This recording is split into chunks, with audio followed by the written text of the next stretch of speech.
The station where our veterans' voices are heard. MBR Talk. Hey, thanks for supporting our channel by watching and listening.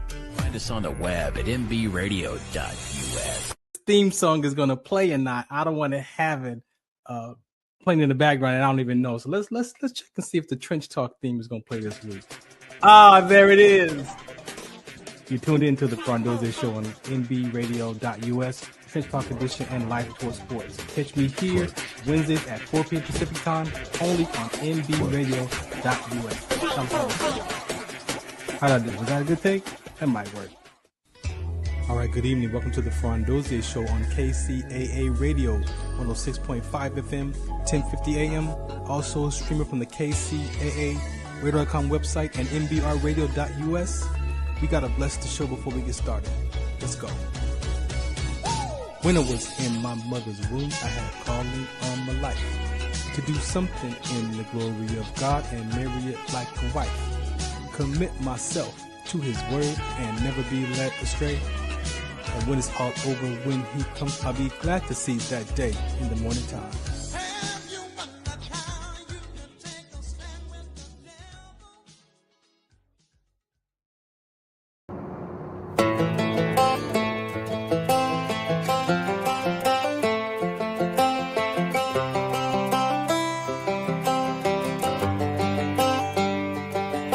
It's the guts and it's the glory, 100 stripes, 100 stories.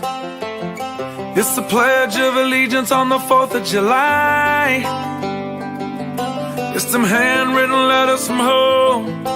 It's them sleepless nights alone. It's his newborn baby he left with his wife. Mr. Red, White, and Blue, lay down, here's a line. Mr. Red, White, and Blue, for these stars and stripes. Hey,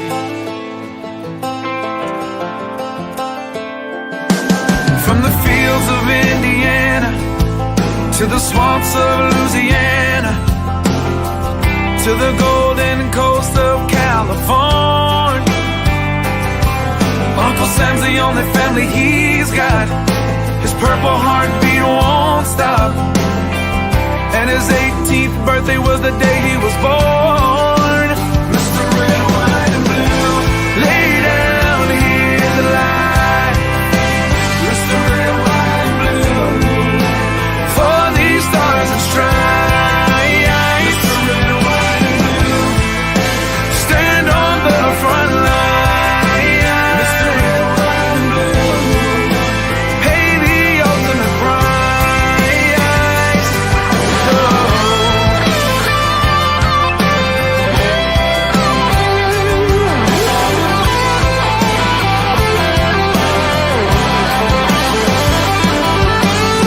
He was the man of the house when he was born.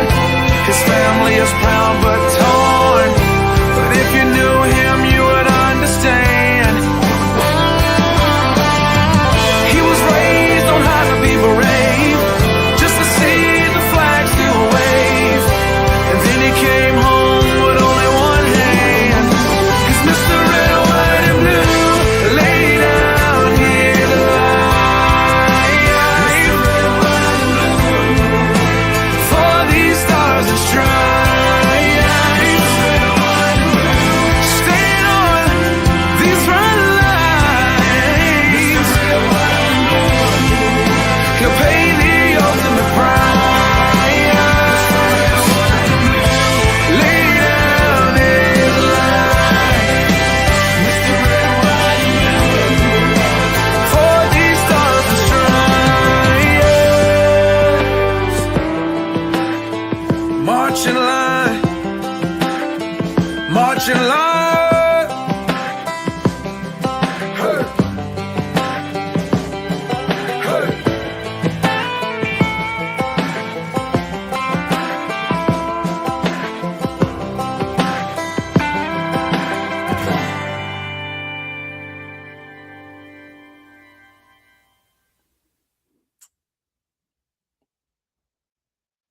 What can I say? Welcome to another episode of the Farron Dozier Show right here on the Military Broadcast Radio Network. That's right, that's MBR. Thank you for listening today. As always, we have a very important, spectacular show for you here Wednesdays at 4 p.m. Pacific Time, 7 on the East Coast. Today, we have a lot going on today. I got a jam-packed, action-packed for you today. So we're going to start off with a very important conversation for my community. As you know, I advocate for sickle cell trait. I collapsed in the military army, almost died from what they call sickle cell trait exertion with rhabdomyolysis, pretty much ended my career. And I had no idea that I was connected to a community of people. I thought that my life was over. But as I started to discover what happened to me in the service, and of course, I have a cousin with sickle cell, Nigel, but again, none of those dots had ever connected growing up. And to find out that I was a sickle cell trait carrier and then having those episodes, I found a whole nother community, right? So my life wasn't over. God showed me that inherited gene that I gave you in your mother's womb, that is your message to deliver. The military was just part of the process, part of the means to get to this point. So again, that intro that you heard, that is my personal prayer. God gave me that at 16. I thought it was a rap verse, but in my mother's womb, I had a calling on my life. That was my personal prayer that God revealed to me, and I've been sharing that. So I have some ladies here that are going to help me just have a quick conversation of even why we're here today. For this part of the segment, I was asked to take on a conversation after we lost a staple in our sickle cell community, and she unfortunately transitioned. So I've been at this talk show stuff as my own personal therapy for about 16 years. So back in 2009, 2010, I was doing internet radio. And so I've been around a long time in the community. And so Felice asked me to, if I could take on this conversation. I myself have been in grief with my own loss in my own dad the last 7 years. I mean, we've lost people in our life a lot of times, but there are particular deaths that happen that strike us the most. My grandmother passed in 95. That one took me 10 years to get free from without any work. I didn't do any work. But then when my dad transitioned, that one took me out. And so I knew that principles work, personal development classes work. I know those things work. So I looked for grief counseling and grief support, and I was able to learn the tools to how to manage that grief. And so, we say a lot of things about grief. There's not right or wrong, good or bad. Wherever you find your place at in grief, it's where we find our place. But there is education, there is support out there that can help you push through and learn how to manage that conversation, right? So I'm going to bring up Felice, and let me see where she at right here. Felice, how you doing? How are you? I'm good. When we spoke about this day, I had no idea I would be in a hospital bed. I know. So forgive me to anyone who's watching and not able to see me. We don't look our best when we're in this hospital. It's okay. And It's okay. Just your I, voice is good. well, thank you. And I promise Thank to you. get it together. And hopefully, for our next episode of the series, I'll be back at home with makeup on and looking my best. You're all right. You're all right. You're all right. So, introduce yourself to the listeners, and then just kind of give them a little bit of background of how we got to where we are today.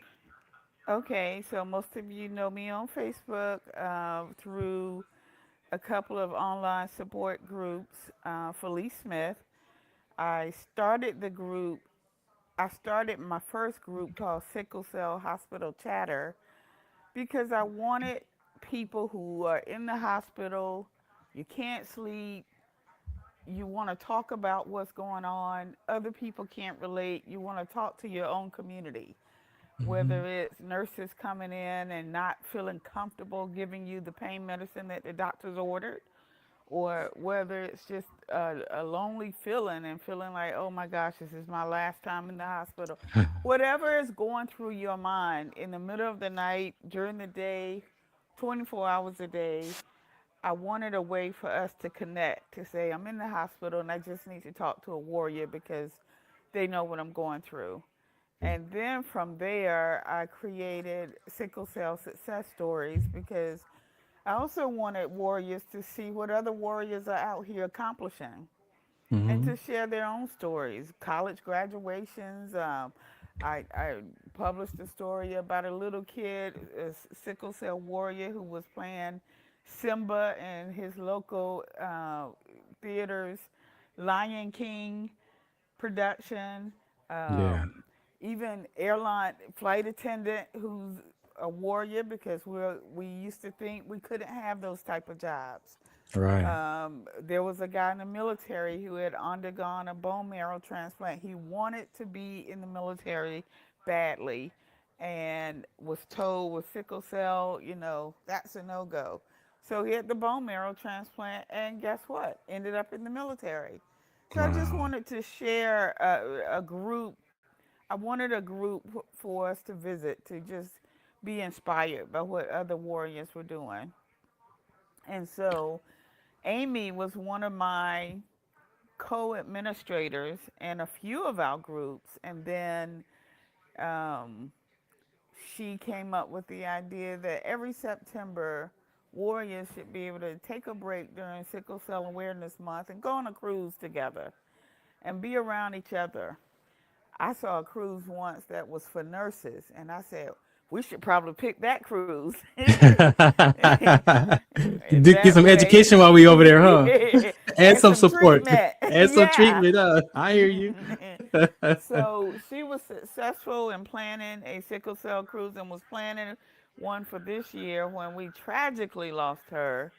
And sometimes when our community takes a hit, every loss, by the way, is a big loss. But then when you have leadership that is lost, people want to know, when you hear that type of news, people want to flock somewhere and talk about it. And because there are so many mixed emotions around it. And it just reminds us of how precious life is and how one day we can be online sharing out something that's going on in our family, and then the next day we get this type of news. It breaks us at Right. times. And so I Definitely. wanted an opportunity to partner with someone like you, who I often call the very first podcaster, because before everybody else was into podcasts, you had your show. Yeah, When I yeah. first joined these online sickle cell groups, I saw you and your show.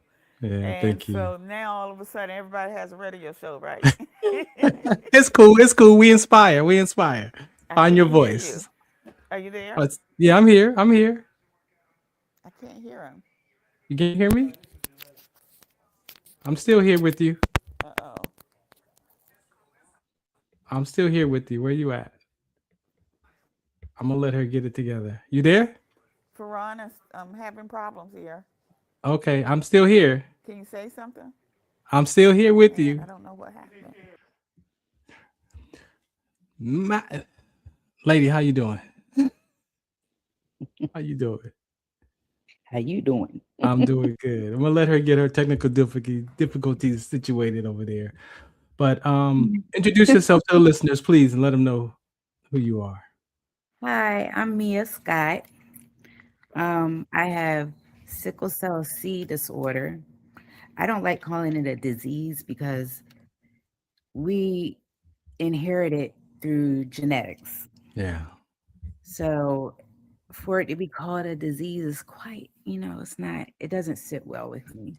Yeah. So I like to say it's a disorder because it is a disorder Yeah. that we're born with. And like I said, it's just genetics. Yeah. And So I'm 46. to let them know, let them know. I am 46 years Let old. them know, let them know. We started out a long time together too. We met a long time in this conversation. Yes, we Um, did. I think I started talking to you even before you got your podcast Yeah, really. that's when I first started on That's been finding like finding this forever. community. 16 years if you count. I'm not counting, but it's about 16 years. Before the Grays. See, there we go. There we go. But I And I wanted am to, in the hospital. yeah, thank you. So I just wanted to, kind of touch on again before we end this segment here. Again, I was asked to have this grief conversation, right? And I'm not a therapist, I'm not, any of that, but I'm a patient advocate as well. And Mhm. I accepted the responsibility. I know that grief for myself was something that I needed to work through. And when we hear about it, I mean, we live in this space. I almost want to say like in denial, like it's not going to happen. But it's all of us have that in common at some point, right? But as far as the sickle cell community, and again, I lost my mentor early in 2012. I've lost close friends, advocates. I mean, we go through this process, you know. And Mhm. so, what do you want to say, just around grief and your experience and the loss of Amy and just so much? Yeah, I mean, I lost what is the name of the page? Sickle Cell Unite. And Mhm. that's where I met Kadora Keith. And she was one of the first sickle cell people that I spoke with that I lost. Mhm. And now it's Amy, Yeah. and Amy had taken over. And I remember when she lost her two, babies, and then she was blessed with her twins. Yeah. But in the end, when it comes to death, we're really not gone Mhm. because we are spiritual beings. Yeah. Um, our soul leaves our bodies, and our body is just a vessel for us. So, yeah, it's just a vessel. And her two babies, they are going to always have their mama Yeah. because their mom produced them. She Yeah. made them. So they'll always have a piece of her through life, um, till death. And I think it's special, that you are able to hold on to that, through life. But you have to accept that.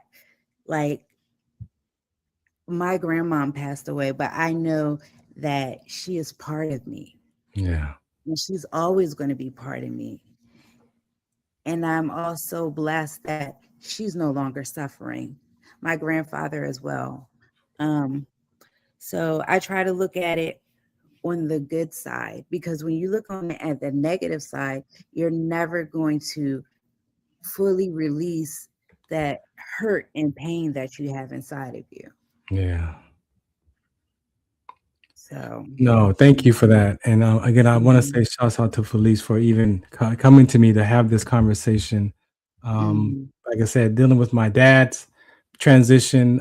One of the biggest things that I could say in the work that I did around that was, the spiritual conversation. Like I know where I'm confident where he is. Right. His life showed me how to live a sinless life. He had his mhm, issues. He had his everything. We all dealing with something, and it's not a perfect walk. But he always went to God. He always prayed. The Holy Spirit. Like I know that where he is I'm good with that on the spiritual aspect. But there was a part of me that was holding on to something, and it wasn't until I went back to the VA for groups support for grief counseling, and I was listening to these gentlemen share. I mean, you got all eras of service. People lost their wives and children, and they're grieving from divorce and animals. Like everybody's in this their own space. But I heard someone say, "Yo, I'm going to go to this restaurant where we didn't get a chance to go to, right?" And I'm like, "Oh wow!" Like, and then that stuck with me that day. And then I started looking and I'm reading the book that they gave us, and I'm like, if I'm cool with where my dad is, what am I holding on to still? And you know what it was? It was like I was wishing I had more time with him. And I was wishing that we had more shows, and we should be doing these talk shows together, and we should be doing this the father son talks together. And I realized that that wasn't God's will. It was but mine. It was what I wanted. I'm sure it's what my dad wanted, but if I'm gonna follow what God says, then I got to give that up, and just letting go of that space. Like, you know what, I'm okay. I started to heal from mhm, that space, and like I said, I miss his humanness, right? But there's education out there. There's tools. There's things that you can take to develop yourself. So when you do experience those feelings and emotions, I'm telling you, I was ready to check out and quit everything when my dad transitioned. I was ready to quit. I was done. And I'm sure people would have been like, yeah, well, his dad died, of course. But Of course that's he not shut what down. that's not what he would want for you. Right. He wants you to continue and push on and be great. Yeah. So definitely, so when we lose our community members as we have, we know that it takes a toll on our friends and our family and her family. So we stand in the gap, for her family and her husband and her twin. So the plan is to have some more conversations like this on either on a regular basis, or when people want to come and they want to be a guest and talk about some subjects or talk about some grief, that we create the space for them to have that opportunity to just share where you are, meet you where you at. And then if you want to ask questions, if you want to hear a testimony of how some of us have pushed through and made it past these moments of our experiences of loss and grief and mourning, we're here for you. So I'm honored to be the person to help take this charge on. So thank you. Yeah. All right, lady. So you feeling good? Yeah, I'm good. We about to get this next segment going on. I got my guests here, so we about to get this show continued on, moving on. But thank you for your time today. Thank you for coming to hang out with me. I appreciate you so much. No problem. We have to do it again. I got you. And tell your moms I'm waiting on her too, so we can get her set up. Oh yeah. You gotta just tell me when, so I can let her know. I'll let her know. I'll let you know. Thank you so much. Right. All right. You're welcome. Bye. All right. This is the Farron Dozier Show on the Military Broadcast Radio Network. Thank you for hanging in there, ladies and gentlemen. That is a conversation that's important. And you've heard the dialogue here. We took a loss to one of our warriors unexpectedly. She was in the hospital and then out of their transition. So thank you for those in the comments. Again, it's real life, right? So we're just going to be here to be with that. So I'm going to take a PSA break right now and then come back. My guest is here, so we're going to get right into the Trench Talk military segment right here on the Farron Dozier Show on mbrradio.us. Shout us out, what's the count? Where we at right here?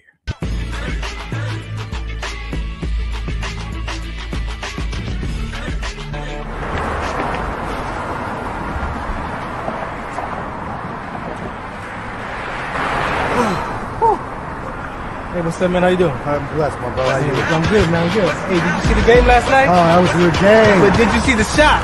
I lost money from that shot. Oh, man, that shot was cold, I man. hated it, but it was good. Damn. What's in those jeans? You really want to know? I do. Exhaustion, muscle spasms, asthmatic issues, unexpected sickle cell trait crises. Damn. Are you serious? When I was young, I found out I had sickle cell trait. My mom's told me, but I ain't have no knowledge of it. But when I got older, I had a child, and the doctor told me my daughter has sickle cell trait. Do you know the facts that both parents have sickle cell trait? There's a 50% chance the child may have the trait, and 25% chance the child may have the disease. Hey, that's what's the count. Do you know that 2.5 million people in the United States have sickle cell trait, 300 million people globally? I didn't find out I had sickle cell trait until I was in the Army, 10 years. Next thing you know, I had a sickle cell trait exertion site. Sickle cell? I thought that was a black gene or something. Nah, man, the Latin community is number 2. 1 out of 36,000 babies are being born with sickle cell disease. You could be Caucasian, Mediterranean, European. You gotta know your bloodline, man. There is an inherited gene in our community that has been forgotten. The name is sickle cell trait. WDCONSCT, also known as What's the Count, is out to bring awareness, education, and prevention to people all over the globe. Want more information? Call us now at 323-215-5384 or visit www.wdconsct.org.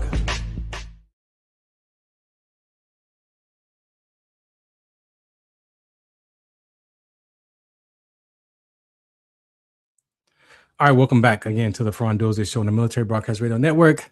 This channel station is where I have most of my military talks, but you can catch me on Tuesdays on KCA Radio 106.5 FM, 1050 AM, the Farron Dozier Show.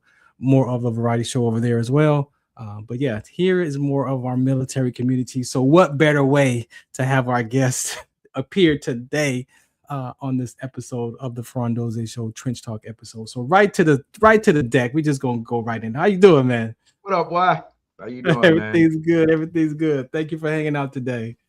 Yeah, appreciate it, man. Thank you for the chance to, get on your platform, speak my truth, tell my story, and things like that. You know how it is. I appreciate the silver. I'm not by myself. Yeah. That's right. I'm not by myself. It's all good. So do me a favor. Introduce yourself. Just give a little bit of background. Don't give it all away, and then we'll get started. Okay. Well, my name is Leon Caldwell. I am the CEO of Evolution Financial Group. I'm from the great state of Alabama. Roll Tide. Oh, Alabama. Yeah. I joined the military when I was actually the decision for me to leave home was made for me, but my choice to go to the Navy came shortly after. It was a short period of time, but now I'll be 54 years old this year, and I'm pretty seasoned, based on everything that I've gone through in life, but now I'm doing great thanks to my wife, and she snuck in on me, by the way. She snuck in on you. All right. Tell her we said hello. Tell her thank you. No, she's right here. I get to say something. So let's go back in time. And first of all, again, thank you for being here today. We're just gonna go back in time, life before, during, and after service, and then of course what's going on today with you. So Cornelius, his first name, what I know I had issues with my name, so I'm like the story goes. Yeah, give us a story. Give us a story. When the day that I was being born, my mom, she's in labor and delivery or whatever, and she just so happened to be watching Soul Train. Oh, moms. Yeah. So that's what they say. But Cornelius, it wasn't cool when I was growing up, but since I've been out here in California, I'm telling you, everybody like, dude, you got a cool name. I'm trying to tell you. I'm like, well, no, you tell my friends back in the day, bro, I'd have been called everything. Corny, cornhole, bro. Welcome to my world. Fahrenheit, Ferrari. Yep. Yeah, so welcome to my world. So literally, I made the decision in the 6th grade. I'm just gonna start writing Leon, and even the teacher was like, "Who the hell is Leon? Who is Leon? It's me." So by the time I got past 6th grade, it was on from there. I was good to go. It was Leon all for the rest of the time, bro. Man, we are not different, and I finally embraced my name of Farron because it is Farron. I say Farron, but it is Farron. Hey, because it sound cool, bro. Man, Farron, no, but I was doing radio, and about I think I was 46. So I was doing radio, and one of the DJs came in and was like, "Oh man, Fahrenheit playing the hottest hit and the coolest conversation." And I was like, "Oh, I think I like that." So now I re-embrace Farron. So it's for my segment Fahrenheit, but it's like now when people say Farron in front, I'm like, you know what? Just I accept both. Both. There you go. It is what it is. Hey, even my Hispanic community called me Don Cornelio Leon. Love it. See, I was thinking like, man, that's a cool name. When I saw it, I was like, why got it in parentheses and Leon? I'm like, okay, bro, hey, it was a hard life. There's something to it. Hard life until I left home. Our peers are rough on us, aren't they? Our peers, we're gonna talk about that, but our peers, man, we be on each other. But so give me some background, man. Growing up in Alabama, you say you're 54, so there was a lot going on in Alabama. Child of the 80s, growing up in the South, you don't know any better, things like that. But the one thing I did know was that I did not belong there. As much as I love Alabama, I knew I didn't belong there, because it's one of those things where you're coming up and, because I remember this one day in particular, coming home from school, went to my grandmother's house, used to scoop us up, take us home after that, and they were reading a newspaper or something about some kid had just wrote this poem or something, and it got published in the newspaper. And then I walk in the house and they comparing now, They want to compare. Oh, why don't you this and that? And bro, Oh, it frustrated. I had to be 13, maybe 14, and bro, it frustrated me to the point I started crying. I was like, you know what? When I leave here, I ain't never coming back. woo! There's that. There's No, that. I'm There's telling you, that. I was so hurt. Now, like I was telling you before, the decision for me to leave home at 18 was already made for me. I just didn't know what I was gonna do or whatever. Oh But my ended up goodness! choosing the Navy, and I didn't think about this till like years, like literally probably maybe 10, 15 years ago. I Wow. remembered that day. And literally, I'm sitting there thinking, I was like, oh man, I hadn't been back since. But I go back to visit, but no, I meant what I said. I meant Yeah. what I said. But at the same time, you know, had I stayed and, you know, dealing with the same thing over and over again, you know, you're seeing the same thing, bro. It's just like, Yeah. no, this is not for me. It's got to be something else out there. So Yeah. luckily, I did join the Navy. I mean, literally, I graduated high school in May, turned 18 in July, and August, I was gone. Now I I'm hadn't gonna looked back. relate to you. I'm gonna relate to you because my grandfather, my grandmother, and my mom, they were born in Dothan, Alabama. So I got some Oh, from the I got house. some Yes. family from Dothan. So and Mobile, Alabama as well. So Mhm. and family's still there. So again, what was it like growing up in your environment? You kind of gave me a little bit of what the decision was to get out of there, but give us some background of the dirt, dusty roads. What was it like as a child Bro, in that environment? man, I'm talking summertime, you're outside playing. We ain't got no shoes on. We playing football, baseball, whatever, racing, you know, that's just what Country we life. did, you know. Then, you know, granddaddy, you know, he used to sit back, tell us stories about when they used to grow up in the country. Now, my family is Uh-oh. from Cottonton, Alabama. Now, Oh my. just think of the name Cottonton and tell me what you think grows in Cottonton, Yeah, Alabama. There you clearly. go. All right. Clearly. So, you know, we used to go down there a lot, but my granddaddy used to tell us stories about, you know, when my mom and them were like younger, because I had 7 uncles, my mom, and then my aunt. Okay. You know, but before that sun go down, they'll tell him, hey, you better come in the house before the Hank come get you. I'm like, Oh, what is the Hank? wow. What the hell are they talking about? Or Wow. whatever. No, they used to see the ghost of dead slaves walking down the street. So literally, as we coming up, my granddad done told us all these stories. We like, nah. But then I'm hearing these same stories come from my mom, from my uncle. I'm like, okay, there's no way this No. can't be true. So they'll come up, hey, this Sunday we're going out in the country. We're gonna go see, you know, Aunt Dorothy. You go by yourself. I stay here. I ain't going down there. You ain't gonna catch me in the dark. No, but at the same time, you know, but I love the way I grew up, you know, because Yeah. you know it actually humbles you. You know, I'm still a country boy to this day. You know, we out Yeah. here in California, but I can't wait to get back to some peace and quiet and just sit Yeah. on the bank of a river and just go fishing. You know, then Yeah. with friends, you leave the house early in the morning, riding your bikes. We go down to the state docks because I live from I'm actually from Phoenix City, Alabama, and it's Okay. right on the border of Alabama and Georgia. So you got the Oh. Chattahoochee River, yeah. Oh, yeah, So yeah, we yeah. go down the state docks and just be there all day. You know, we was like, you know, I don't know if you ever seen the movie Stand By Me, The Goonies. Yeah. That was us. That That was was us. yeah. You That's know, cool. so but you know, I mean, it was fun, but looking back at it, it was like, dude, as an adult, no, I can't do this. Yeah. I can't So do it. was the military as a child, teenager, was that something you was looking at, or was there a dream, sports, anything? Nope, Was bro. I was nothing? just look. I can't multitask. Yeah. I was just trying to graduate high school. Yeah. And literally, how that conversation came up was, bro, I'm 4 months from graduating. Okay. Me and my mom sitting at the kitchen table, just talking, Uh-oh. random. And literally in the middle of the conversation, she just stops like, oh, by the way, when you turn 18, you got to leave my house. And went right back to what she was talking about. Oh my Bro, goodness. the look on my face like, what? Mom? That's mom's? Oh, just that quick. But it was the best thing that she could have ever said to me because I hadn't even made any type of plan to actually leave home or do anything. I was just trying to graduate high school. My you know, goodness. but at the same time, you know, back in the days, you know, right around spring break and things like that, you know, all the military starts showing up at the high school. And, you know, my boys, they had already started venturing out with the Marine guys. Hey, bro, you need to come with us. I went with them one Saturday. for them doing their little thing. I was like, no, this is too much for me, bro. Y'all run too much. So literally that following week, Navy recruiter showed up. I went with him, and you know, it was done from there. You know, I don't like running, and you know, the Navy's so cool. We only run 3 miles a year, and then they my goodness.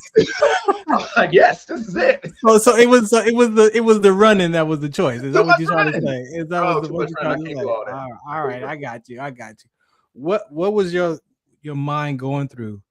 You know, signing the contract, making that choice or decision, and that process.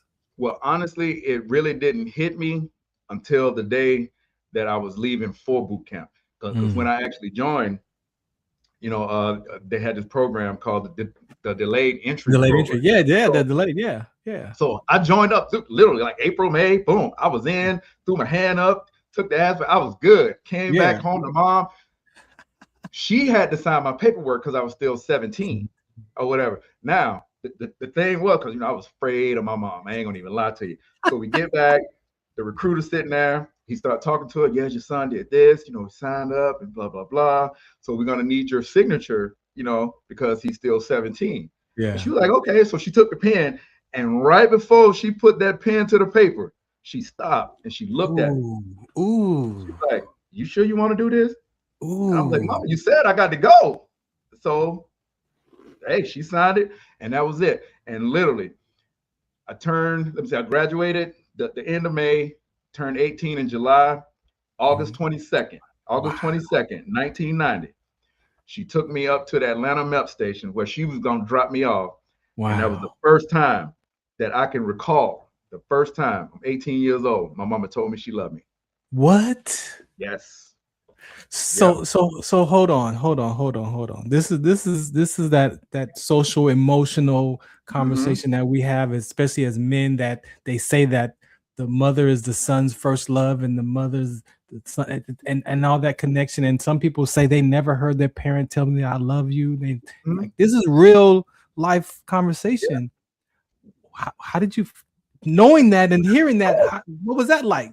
Dude, it was a shock. I just looked at her like, dude, I don't know. I can't remember nothing past, you know, maybe 5, you know, before 5 years old. I don't know. But wow, the day that I left home, and it was a shock to me. I was like, oh my God, and I cried.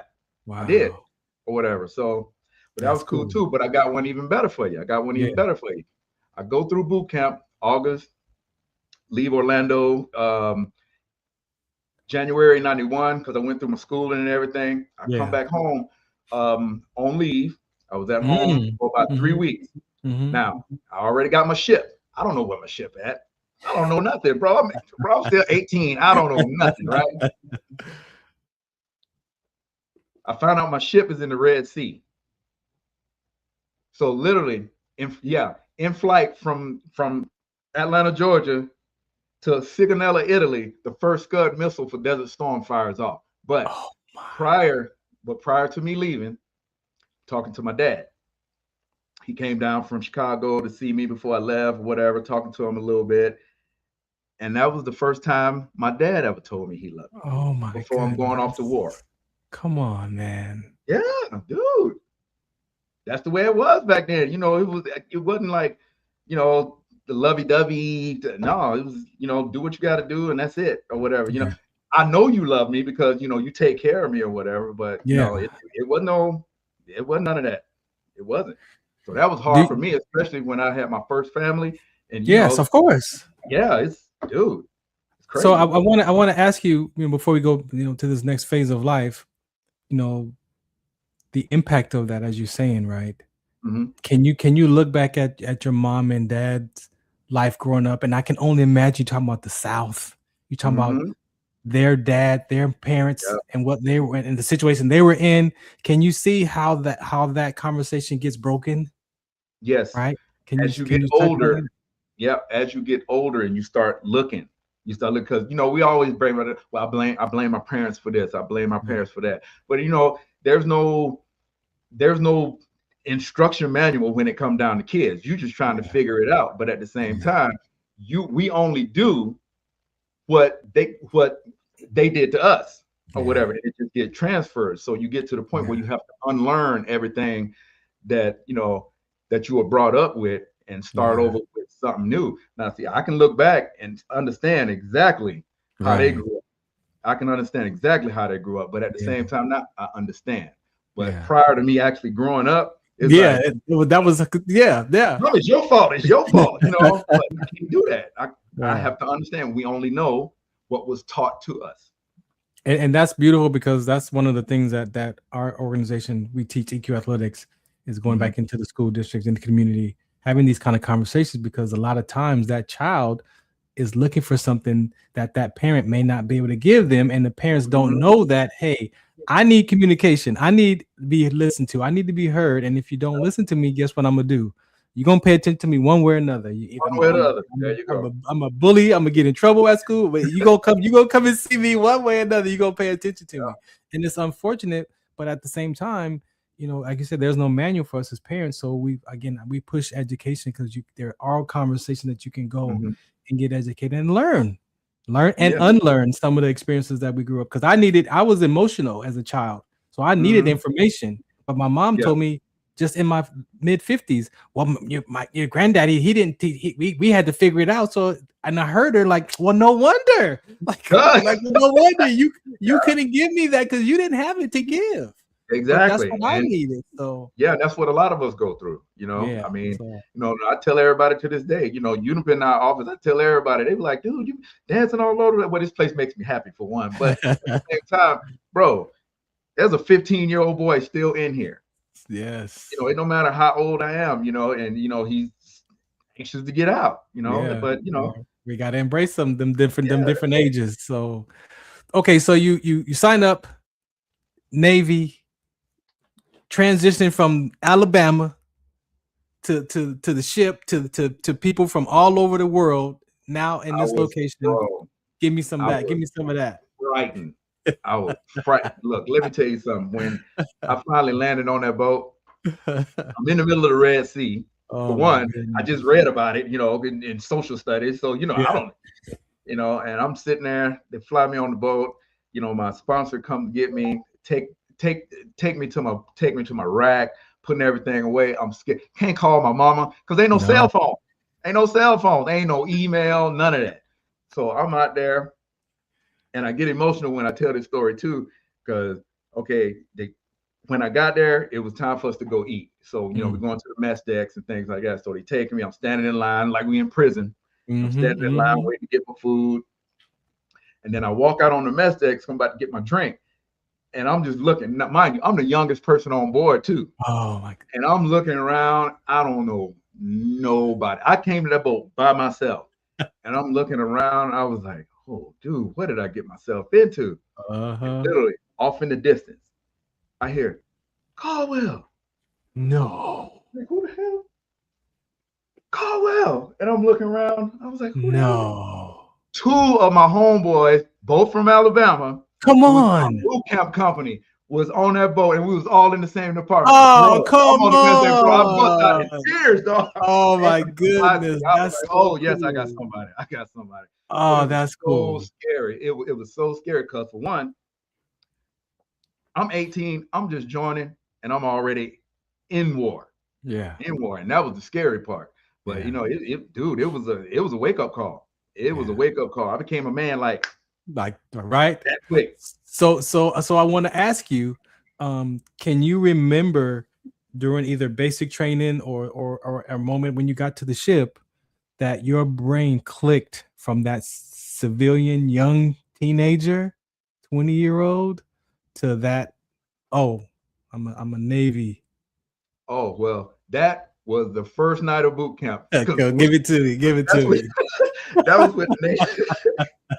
That was when the Navy still had boot camp in Orlando, Florida, Chicago, and San Diego. Okay. I went to boot camp in Orlando.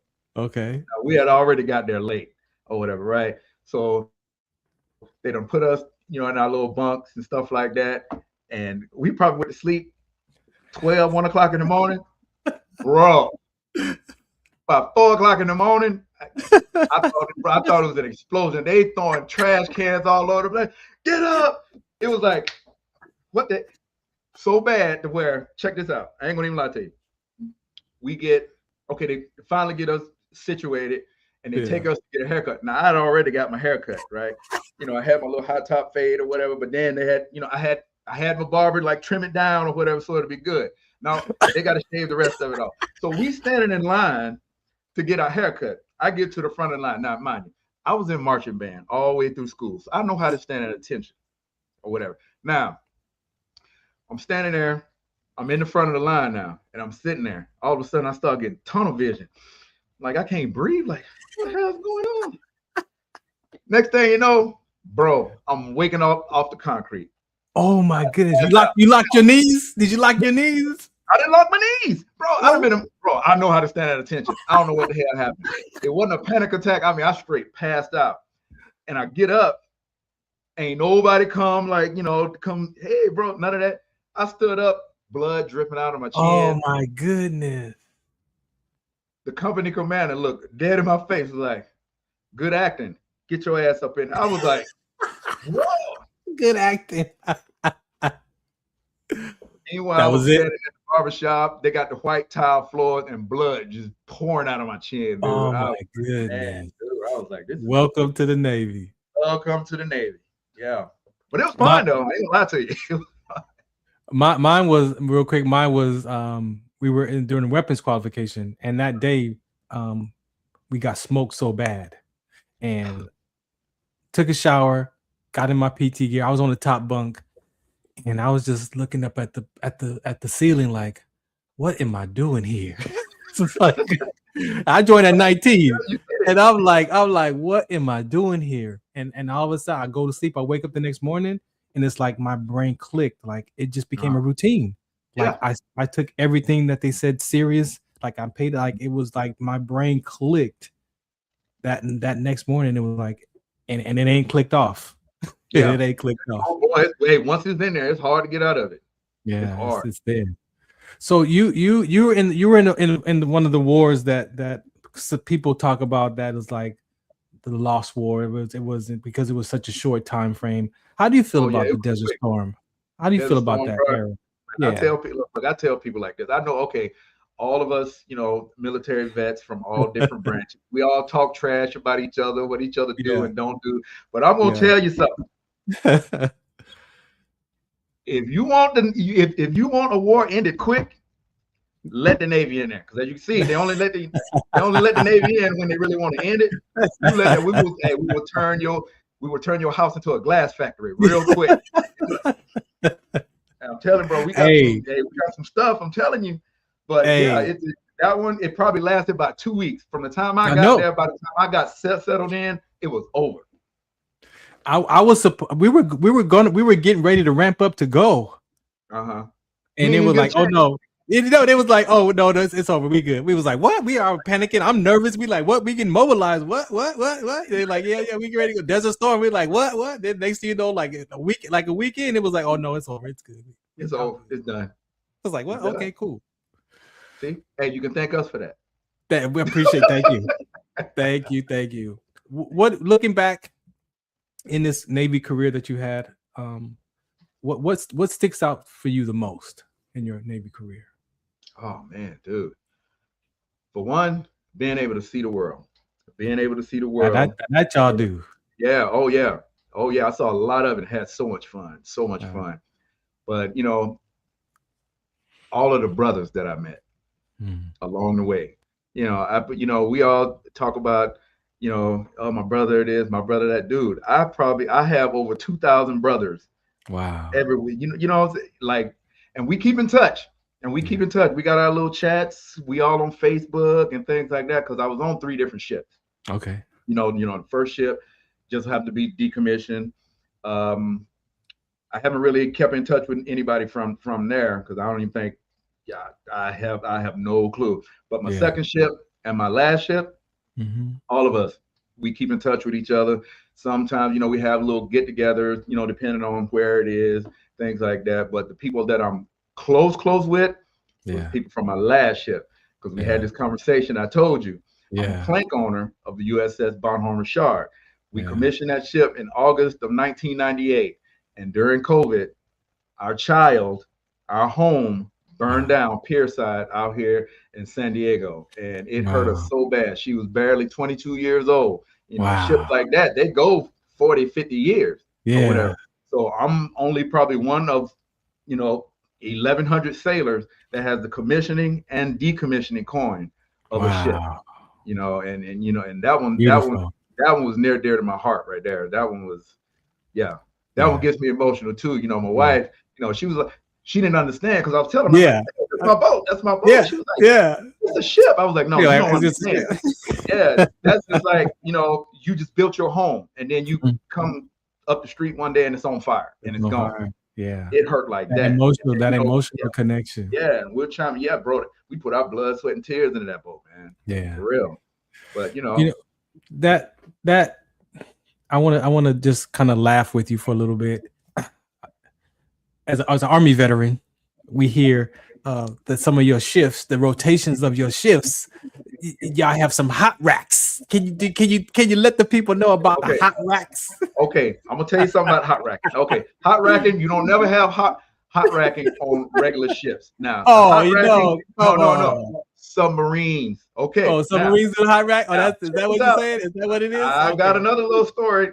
I did go to submarine school briefly in '97. I went from it might have been like from August to December or something like that.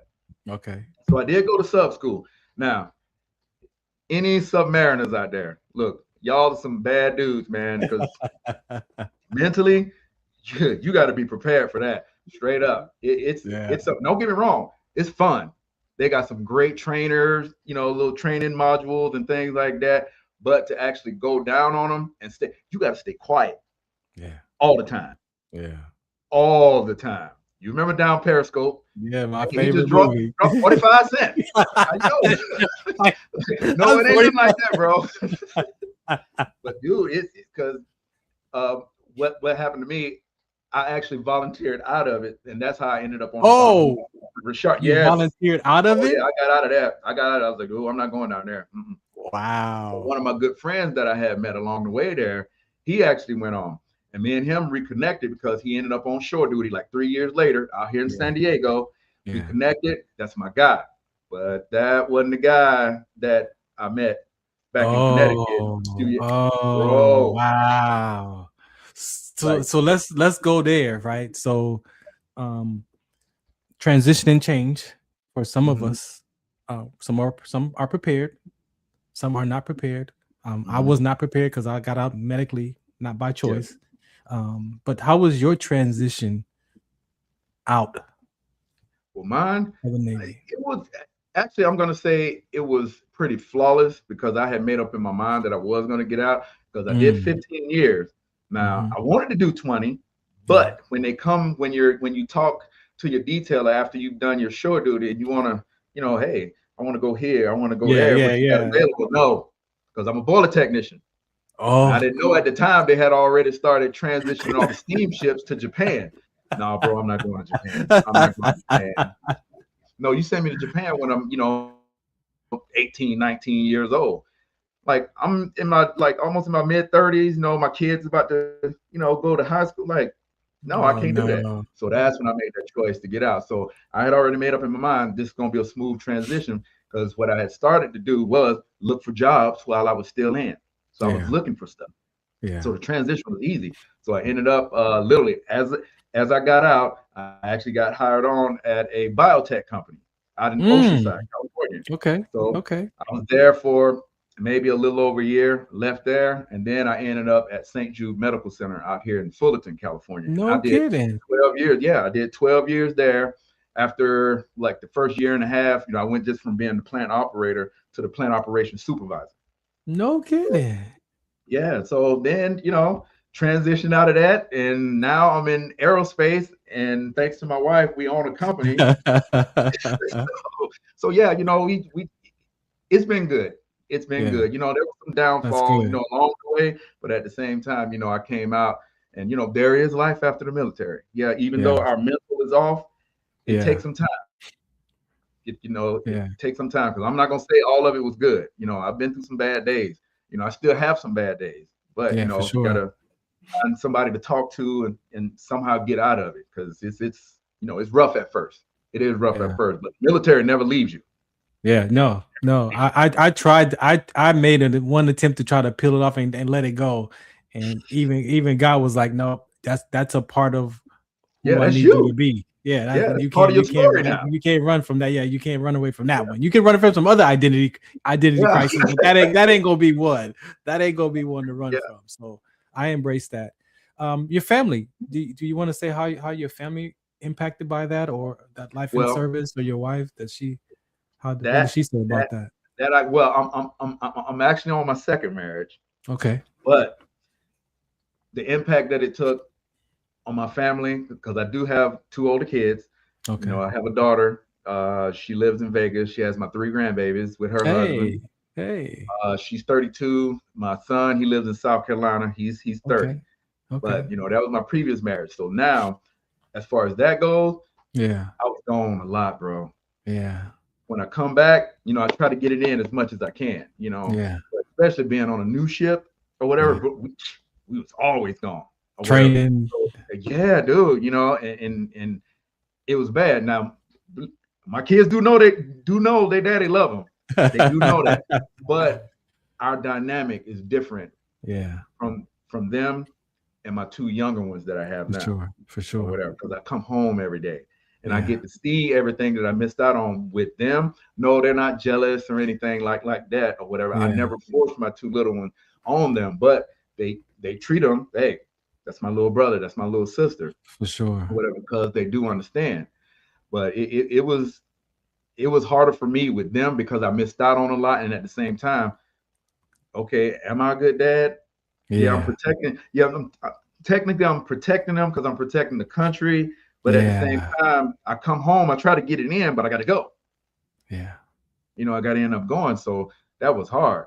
But, you know, me and my current wife, we've been together since about 2014, 2015. Okay. It's been way different. It's been Yeah. way different. You know, we had our little boy. He's 9 now. We had him October of 2016. Then my little girl came a few years later. She's a COVID baby. She was born just before, literally a month before they shut the country down. You know, but you know, looking at both of them and being able to come home every day, yes, we spoiled the hell out of them. Yeah. Hugging them, kissing them, because the same thing I'm doing with them was what I was doing with my older kids.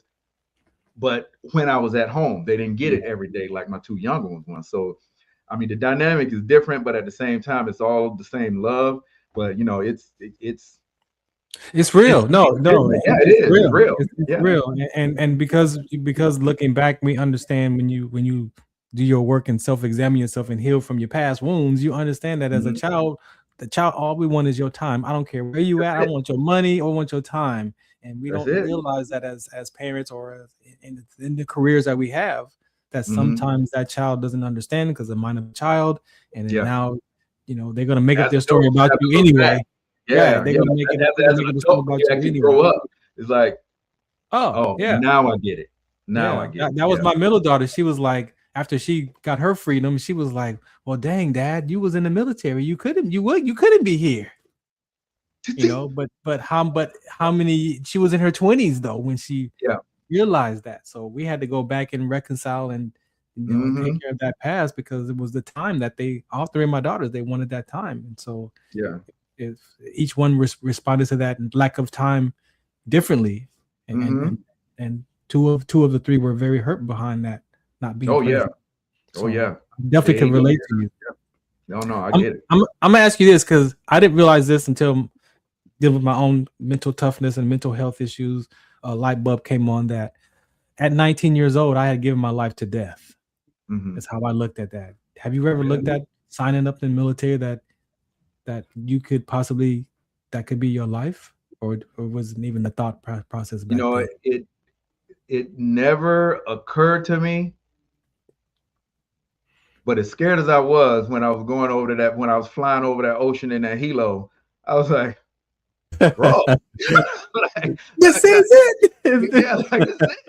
Yeah, but I never thought about it. I never even thought about it. Yeah, I never even thought about it. that I can recall. Yeah, but it's a scary. I didn't either. I didn't either until I got out. I'm talking years later. After like this is like a couple years back that I'm trying to peel off those layers, and I'm like, man, the military. One thing they can guarantee you is your life could be taken. That's at any point in time. Yes. Right.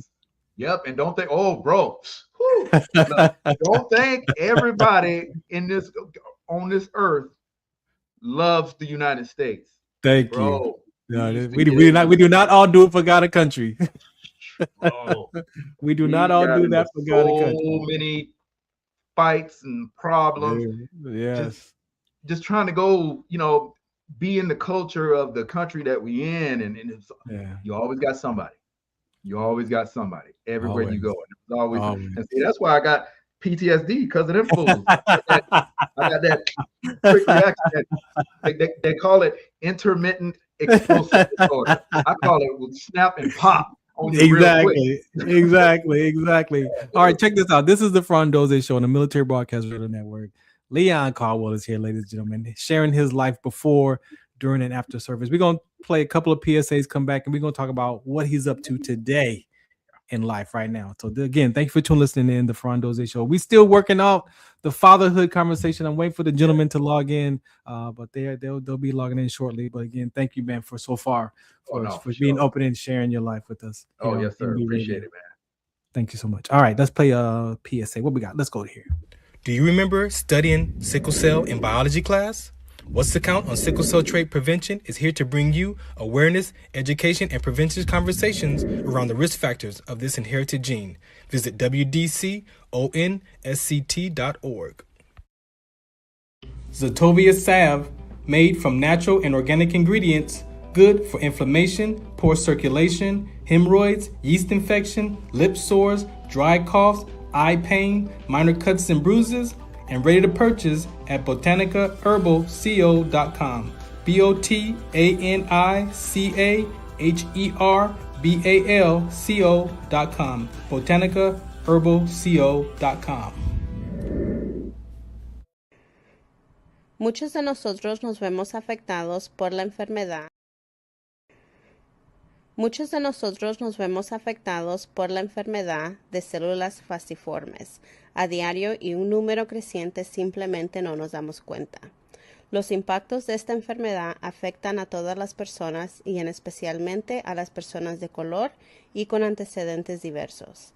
Estar en servicio conmigo y con los demás a medida que creamos una mayor conciencia sobre cómo identificar y dirigir el tratamiento de los rasgos de células falciformes y ayudar a las familias a saber cómo superar el trastorno de células falciformes. WDCONS. Do you remember studying sickle cell in biology class? What's the Count on Sickle Cell Trait Prevention is here to bring you awareness, education, and prevention conversations around the risk factors of this inherited gene. Visit wdconsct.org. All right, so I just want to make a quick announcement for those of you who follow along. That sickle cell trait conversation is very, very, very, very, very important. Again, I'm an advocate for sickle cell trait. So if you have questions or you know someone who has that inherited gene, and just so you know, it has a purpose. They say the body created that defective gene to combat malaria. That's why African Americans, we are number one, because of course, in that part of the world, malaria is present. And so people would die from malaria. So the body created that defective gene and we were able to survive malaria. Now, in 2026, we're all blended. If you do your DNA research, you might find out that you got a little bit of this and a little bit of that and all this parts of the world, right? So yes, African Americans were number one because of Africa and again, malaria presence there, but you could be Caucasian, Mediterranean, Asian, the Latin community, Hispanic community is number two. And each region has their own type of red blood cell condition that combats malaria. So you could be Filipino, Asian descent, and you might have thalassemia in your bloodline, which is also our cousin we call of sickle cell because it also combats malaria. So there's C trait, there's D trait, there's OARAP, there's Monroe. There's hundreds of different types of red blood cell conditions out there that protected your culture from malaria. However, if two people have those inherited genes and have a baby, you could pass those inherited genes to that child, which is a baby being born with a type of sickle cell SS or SC or SD or SE or sickle beta thalassemia. Those are different types of conditions that you may be watching the news, excuse me, that there's no universal cure, right? We've seen cure likes, we see things that they're doing, stem cell transplants, bone marrow transplants. Yes, we advocate for that if the family chooses to do that. However, there are some of our community members that are like, no, I'm good. I'm just gonna rock with it and live with it and take care of myself, take care of my health. But there is no universal cure for sickle cell. As a sickle cell trait carrier, we are not supposed to have complications. However, when you look in the medical books, we definitely discovered that sickle cell trait carriers can have complications, pain. I've had pain in my left arm since I was 2 years old. And then I experienced that exertion with rhabdomyolysis and collapse and almost died from that. And then we've seen that worst cases, people have been playing sports, exercising, military, professional athletes, skiing in Denver, Colorado, or hanging out in Cheyenne, Wyoming. And because of the oxygen levels are thin, people have had episodes and at worst case, cardiac arrest, and they have heart attacks and they've passed away. With the rhabdomyolysis, anybody can experience rhabdo. That was part of my condition at first that they called it was rhabdomyolysis. That is a skeletal muscular disorder. That means that the myoglobin in the muscles can break down when they break down from either dehydration, or you can have another type of inherited gene or a skeletal muscular disorder gene that can be triggered from exercising or exertion or a fall that could cause that gene to express itself. And then rhabdomyolysis kicks in, which is the creatinine kinase levels, CK levels.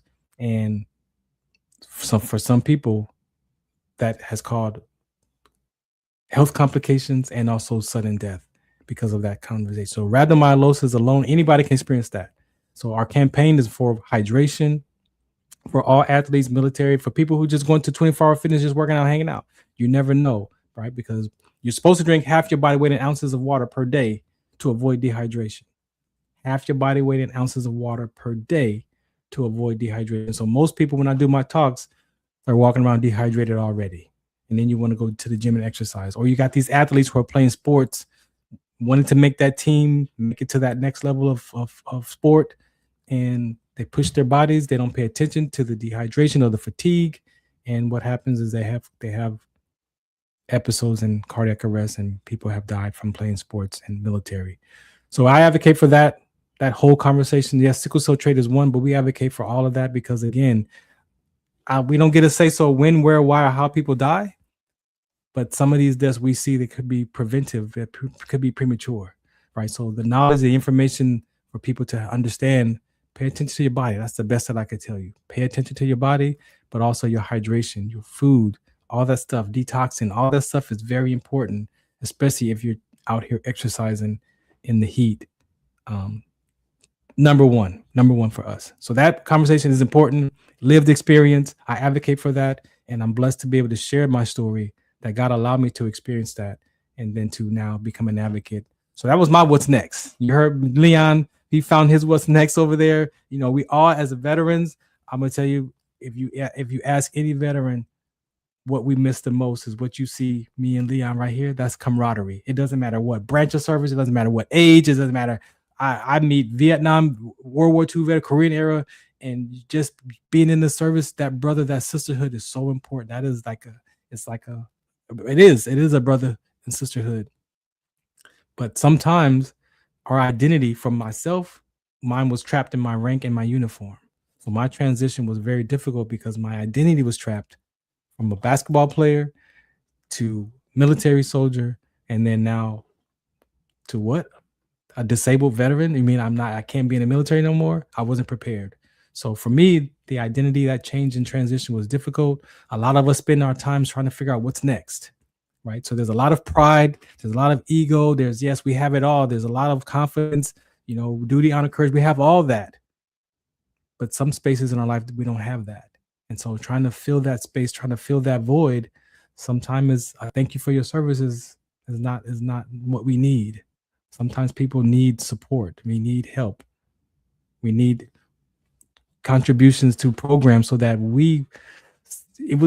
I'm not a combat veteran, right? A lot of times I didn't think I fit in the VA programs because if felt like I'm a circle and those programs are squares, then how do I fit in there? Yeah, but you know what? Not everybody's a combat veteran, right? But we all served. As far as our women veterans, you served too, so you were entitled to your benefits. So we advocate for our female veterans as well. Please, if you have served any amount of time, just make sure you go to the VA, file your claims, and make sure that you are covered and protected, right? Because you could be having some income for your life and for your family for the rest of your life, right? And so there's things that you are entitled to for serving. Other than that transition and change. So for my brothers and sisters in arms, don't lose yourself in that uniform, right? That's what you get to do. That's not who you are, right? So you serve, you wear that uniform, but don't lose connection to your family. Don't lose connection to things that you care about in the world. I get to deal with my basketball identity. I can't play ball like I used to, so I get to be the owner of 3 basketball ABA teams, and I get to now fulfill that ego, that identity, to help develop these players. These guys are still chasing hoop dreams. They're in their 20s and 30s and 40 years old, still chasing that basketball dream. But I'm chasing mine as an owner, right? And even with these players, it's the same conversation that you look at athletes and military. We're not different because of that uniform. Not right or wrong, good or bad, but these guys are chasing that hoop dream for one more opportunity to go overseas, to shoot that jumper, to be in a professional status. And we provide that. But my question is, what's next? Are we going to take our knowledge and give it back to the next generation of sports, the next generation of our athletes? Maybe that child might learn from us. Maybe you mean I can get another job? I don't have to play basketball? Like, you mean there's other jobs I could do? Yes, there are other jobs. And even for those of you in my sickle cell community, or you live with a chronic disorder or whatever you live with, guess what? Or a disabled veteran, you can still be a part of a team in another job. You don't have to be the one catching the pass or shooting the jumper on the court. There are other jobs that you can get, right? So as we talk about this last piece of conversation with Leon about what he's up to today, listen, find your space. We're all born for a reason. We're all born for a conversation, and maybe that conversation that you don't think nobody cares about. That's how I feel. I don't think nobody cares about sickle cell trait. And then so somebody collapses. And it's like, Farron, you better go share your message. So search your heart. Search your heart. It's not about making money. People make millions of dollars and are not fulfilled. We see it every day. It's not about the money. The money is the power to buy the things and do the things, but still being fulfilled is most important. So you may have something inside of you that you care about, art, whatever that is. Go to school for that. Get your education in that, and then now you'll be fulfilled in whatever money you make, right? That's most important. So thank you for tuning in today. Let me bring up Leon back to the deck. Man. All right, man. I met you through Randy. Shouts out to Randy, man. Randy has been nothing but a blessing, my guy. Randy has, man, we hit it off at this park in Paris, California, man. I set up my sickle cell trait booth, man, and I was passing out my information, talking to parents and stuff. And he was one of the dads. My banner fell over, and he was like, "Well, man," he's like, "Man, maybe you should tie it to the thing." And so we tied up, and we just hit it off. We just talked about life. I spoke, shared what I was up to. I listened to him. I listened to his heart. Listened to the words he chose, and I'm like, bro, like we not different, man. We all growing up as men, trying to figure out who we are. Identity crisis and all these things. We suffer in silence, man. And so it was like, man, we haven't stopped talking since. And that's been Randy, that dude, man. Randy, that dude. He was like, bro, cool, you got to get on the show. I was like, okay. Oh yeah, he's my man. 50 grand now. We friends, man. We not acquaintances. We friends, man. I really appreciate his conversations and his family, beautiful family, man. And so for you, tell us what you're up to today, man. Okay. Well, thanks to my wife. She tricked me into a business. I love her to death. I love her to death. Because how do you get tricked? How do you get tricked? Bro, she tricked. Okay, look. Okay. There's one topic in the underserved communities, our community, the Hispanic community, that if it comes up, people look at you like you crazy. Man, get out of my face. I don't want to hear nothing about that. And that's life insurance. But she wasn't talking to me. She didn't pitch it the right way. My wife's a real estate agent, and she had started in 2018, whatever. But coming after after COVID hit or whatever, she saw, you know, how the market was gonna change. So she started looking for different avenues, because that's the Long Beach hustler in her mind or whatever. I seen the Instagram post about the license plate. You know what I'm talking about. So anyway, so LBC like, when you get So she pitched it to me at first, and I was like, no, I'm not doing. Show me the little Zoom. Yep, I ain't trying to hear none of that. So what she decides to do, August of 2022, she was like, babe, we going to Vegas, and because it's one of our friends' birthdays, and we gonna kick it. I was like, oh, I'm in. You know, I'm all about having fun, dude. I'm all about that. Oh, that's cool. On our way up there. Now, we already passed Barstow at this point, so we already have ain't no turning back. Ain't no turning back. Ain't no turning back. The dude who done recruited her in the business, hey, where you guys at? I was like, why is he calling us? I don't know. But I was so mad. I was hot from that point on. So anyway, so we get up there, end up at the MGM Grand, got to check in. I'm looking around, but I'm trying to be mad. I'm trying to be hot. Right. I am mad, but at the same time, I'm looking like, okay, I see a whole lot of us. Okay, all right, but still, I'm upset. So the following morning, get up, get our coffee. The event starts at 9. So I'm taking my time, get my little Starbucks and all that good stuff. And we walk in, bro. It sounded like I was walking into a club.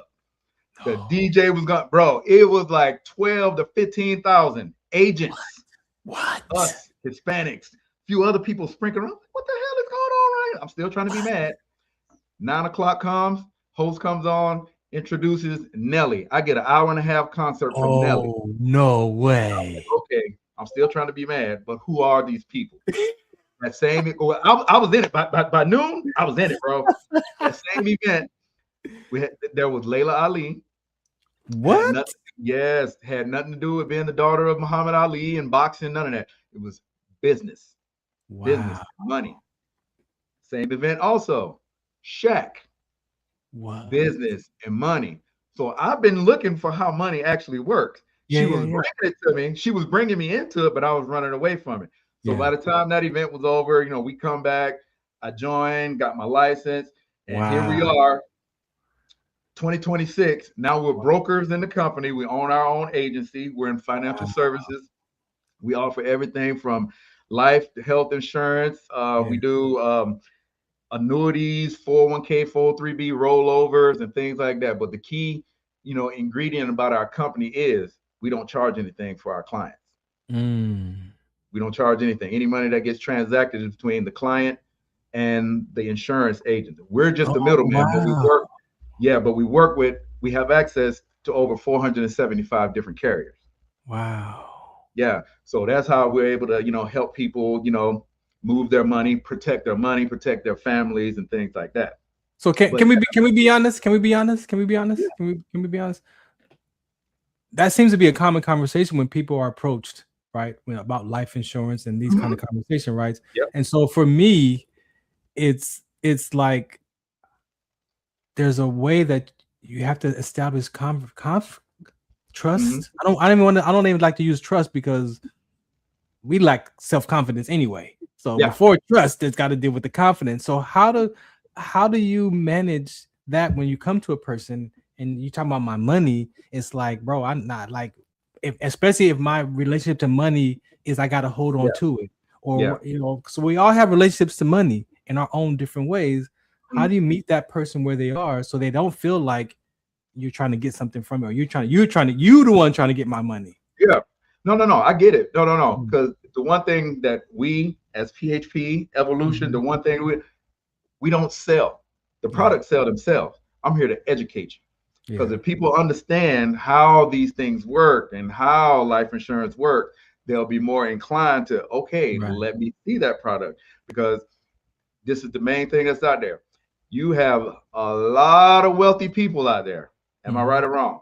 Right. Does anybody ever ask the question on how they're able to maintain and keep all their wealth and pass it down from generation to generation to generation? Of course not. Bro, life insurance. And it's not death insurance anymore.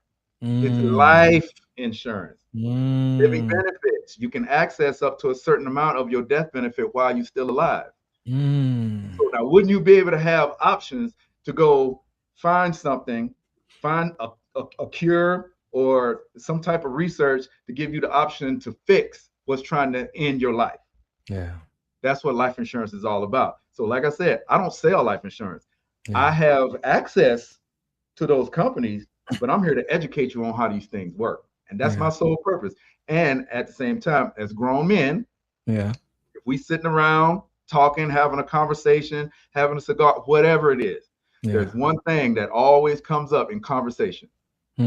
Money. Oh, you got a problem. You got a problem with your 401k, bro. Let me show you. And then I do my little thing. I show them how the wealthy do it, how the more educated actually do it. Because the thing is, the education is out there. We're just not looking for it. And we got, and our culture as black people, we spend a lot of money on stuff. Well, stuff that we want to. But again, for me, I look back at like, but it's that misconception. Like it's that lack of, like it's that lack of awareness. Like we see, how you doing all of that over there, but then when it's time to put your foot, get on the court with that conversation, it's like, I can't. You burning money over here at Starbucks and McDonald's and all this other and thank you.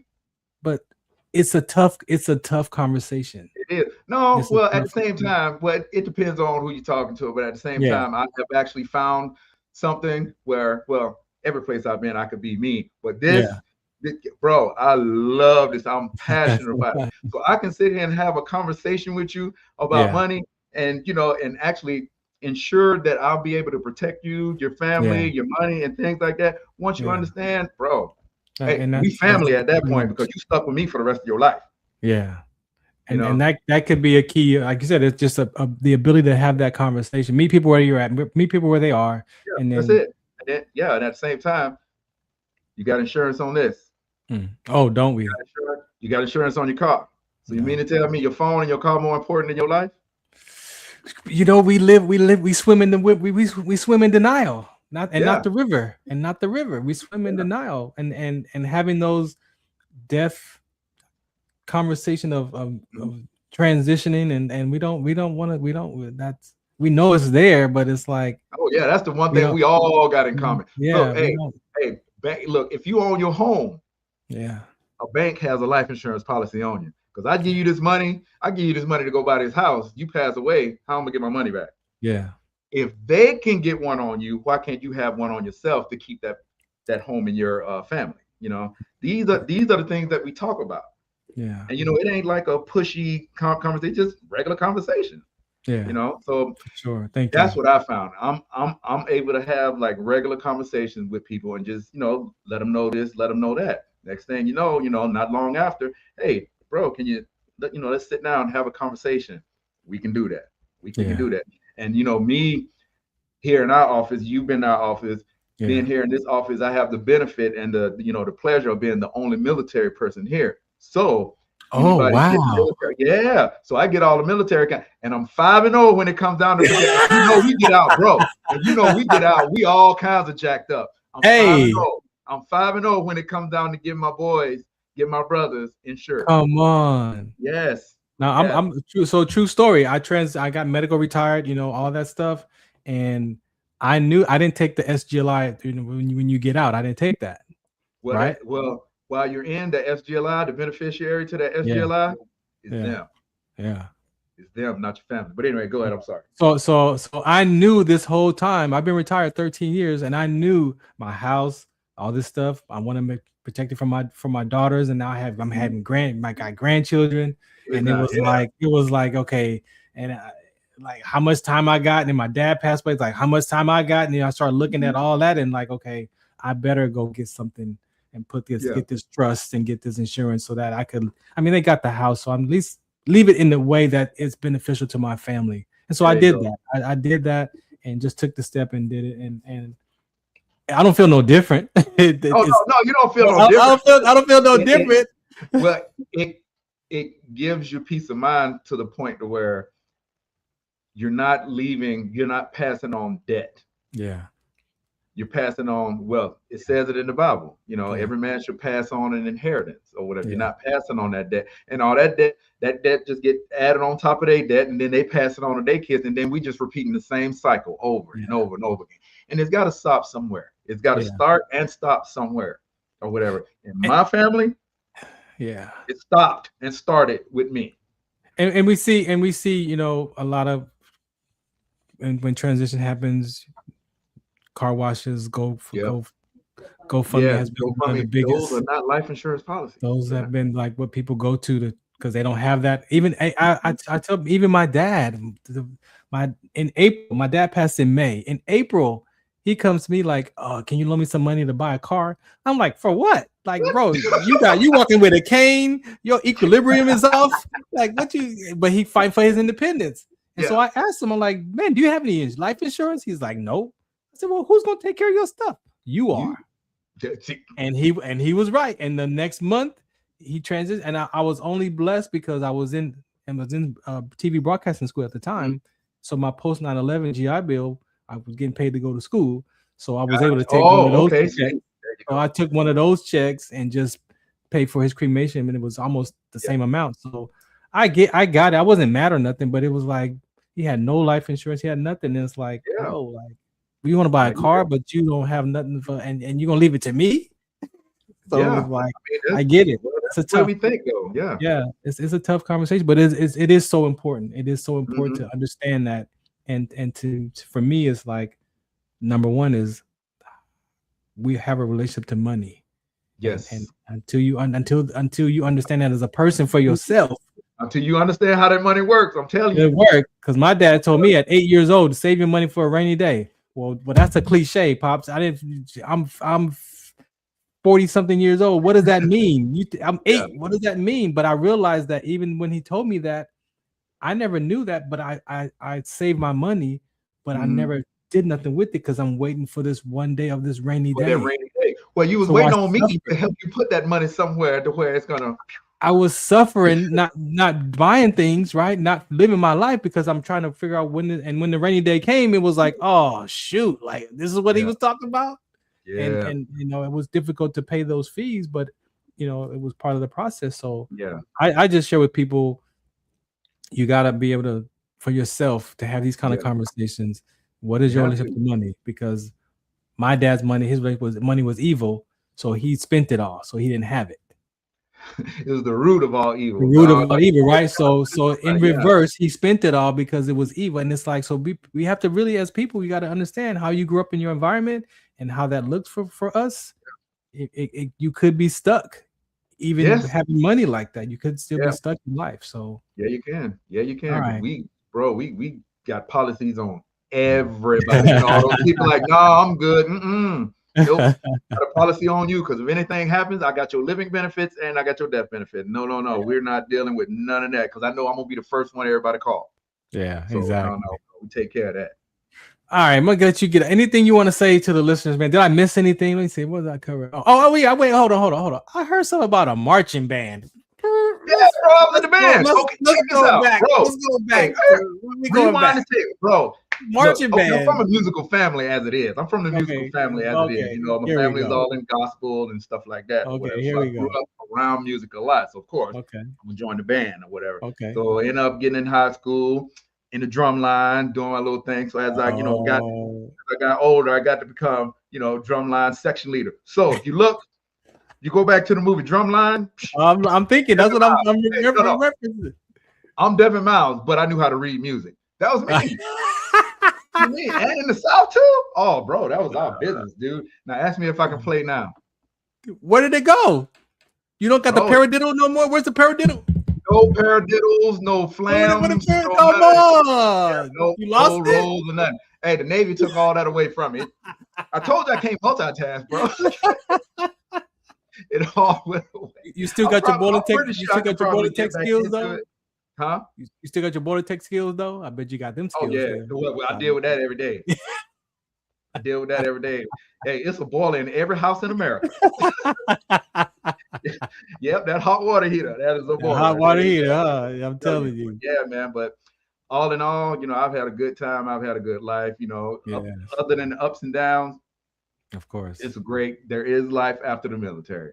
Yeah. And for all you guys out there that's going through some stuff, I know it's easier for us to talk to each other because we can't, it's hard for somebody else who's not us to understand what we're talking about, what we're going through. You always got your brothers, man. You always got your brothers. So hey, keep in touch with them. Stay on this platform because you're gonna get what you need. You're gonna get what you need. Just keep talking to your brother. It's funny you say that because I again, when I joined at 19, man, when my mind clicked over, they embedded in us that civilians are not going to understand you. Civilians are not going to understand you, and I took that to heart. Like, okay, so it's like a disconnect, and I was already emotionally disconnected in my childhood issues. So the military just reinforced all of the. Oh, you mean I could cut my feelings off and be okay with it? Oh yeah. Oh, so no emotions. Icebox. Yeah, hey, my wife said the same thing. Are you excited? I'm like, yeah, but you don't show it. I'm like, dude, I am excited because it's just like.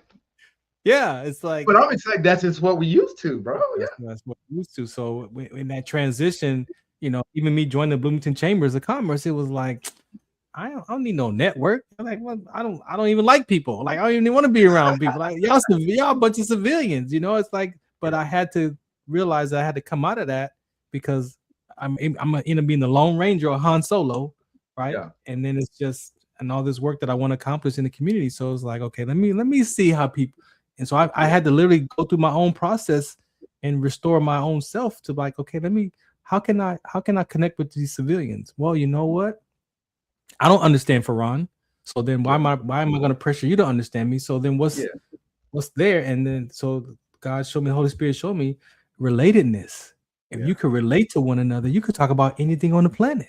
Yep. That's why so the relatedness. That's why when we get together, we just talk like we just met and can talk about anything. Yeah, we just met.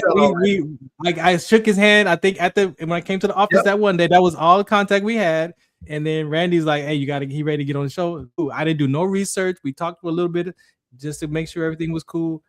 Everything you saw here was natural. Yeah, my shows are 99.9% organic conversation. So thank you for your confidence in having me and to be here with you, man, and just hang out today. Yeah, thank you for inviting me. And also, if anybody want to reach out to me for a little bit of education, I'm down with that. You can reach me on my IG handle that is at Caldwell_Evolution Financial. Once again, that's at Caldwell_Evolution Financial. And he's tagged in the banners and all the posts that we did and all the reposts that we'll be doing from the show will be there. All right. Now, did I miss anything? Anything you want to say? Anything you want to shout? People you want to shout out? Who you want to give some shout outs to? Shout out to my boy Randy. My boy Randy. I hope you're going to be here tonight. We're getting ready for you, bro. Love you to death, man. Appreciate you. Thank you, man. Thank you. No, I own these basketball teams and definitely, my players probably need, men, we need services, all kinds of services. What's your view on basketball? Do you engage in, you got a basketball favorite team or sports? Well, basketball, any team out of Atlanta is going to be my team. Oh, Lord. Because that was the closest to us. But at the same time, I do have a former Division I women's basketball player on my team. She's one of my agents out in LA. Oh yes, she has a foundation that she's actually starting. We actually helping her out with. It's called OmniBless. Okay. Whatever. So one day I could connect you guys so y'all can talk and things like that. That's my girl. Her name is Jasmine Crawford. She graduated and played ball for Western Kentucky University.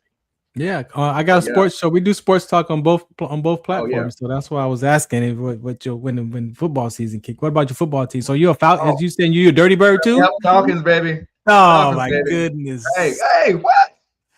Look, it's cool. It's cool. It's gonna be all right. And always, I was born into the University of Alabama. Roll Tide. Hey, live and die, man. Live and die. I believe someone said that you hit one shot on me, but did y'all have some? Y'all had an event somewhere and y'all was playing basketball. So somebody said you could shoot. You made one shot on me. Oh, Randy tried to get me. I had to get to him. He was like, and I'm out there like, bro, I'm too old for this. I'm like 54. He was like, you ain't no 54. Randy tried to get me, bro. I ate Randy up. I ate Randy up. Now, don't get me wrong. I felt it for the next 4-5 days, though. Don't we? I had to go home, take that Epsom salt bath. I'm like, no, I am not going out there again. No, sir. All right. Too often be doing that. I appreciate your time, man. I'm gonna let you get out of here. Thank you again for hanging out with me and sharing your story, life before, during, and after military service, man. I appreciate you having me, brother. Hopefully, I'll be back soon. We'll catch up like mustard. All right, brother. I'll talk to you later on, man. All righty. All right. All right. All right, ladies and gentlemen, this is the Farron Dozier Show right here on the Military Broadcast Radio Network. I'm trying to find out where the men's conversation is at, but guess what? If it doesn't happen today, we will reschedule it. We've been here for 95 minutes. So again, thank you for listening in. I'm gonna play another couple of PSAs and I'm just gonna check out of here. I got class tonight myself on personal development education. So shouts out to Renata again. Thank you for putting that together. You know, sometimes things don't work out the way they work out. And this is live, so they're not here. But gentlemen, if you watch this, you are more than welcome to reschedule, come back, and have these conversations. It is almost Father's Day, you know, coming up this weekend, right? So I guess I'll end it with that conversation. Man, my dad,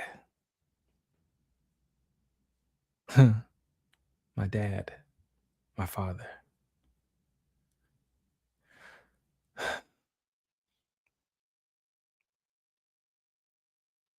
You know,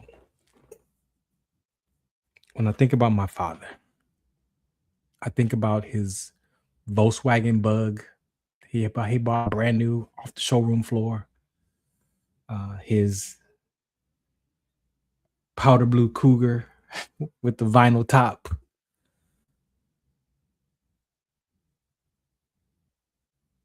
Teaching me how to color. Taking me to Wiener Schnitzel, to the park, to the beach, watching the airplanes land at LAX. It's like when he was standing on top of his car, and it's like I could touch the wheels as we were right in the runway.